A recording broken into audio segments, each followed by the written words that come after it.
When I was working full-time as a homicide detective, I was also serving in the local church as a youth pastor. And the first year of kids that we graduated, seniors, by the time they came back and visited us for a Christmas break the next year, so they'd been in school maybe, 10 or 12 weeks, they already were telling us that they were no longer Christians. I think we lost all but one of our graduating senior class the first year. I remember thinking, I am the worst youth pastor that's ever worked as a youth pastor. How did all these kids walk away?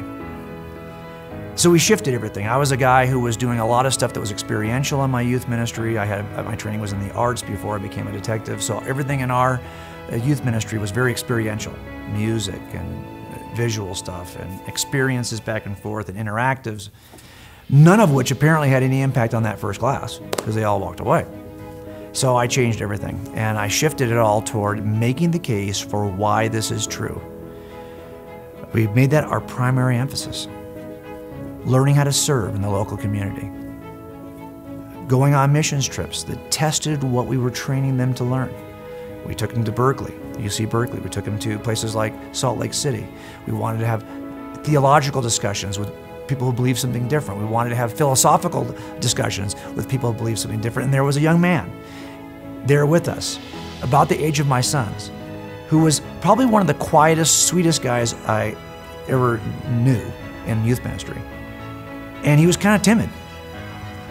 And that first trip we took to Salt Lake City, I don't think he said a thing. I think he stood and watched other students interact on the street, doing street evangelism. I think he was really along for the ride. Today he serves in a foreign country. And the reason why I think he is such a committed Christian on the mission field is because he got a chance to see it modeled. He got a chance to see what a forensic faith looks like, what it looks like to examine your theological views, examine Scripture through the eyes of a detective, what it looks like to develop the skills of making the case. And he just grew in his confidence. And this is not his shape. His shape is not somebody who would stand in front of a camera and talk like this. Yet he's willing to do it now because he understands that it's true. And once he became so committed and so convinced that it was true, it changed everything. I don't think he would be where he is today if he still held a rather blind faith that just believes it's true without really knowing with certainty from the evidence.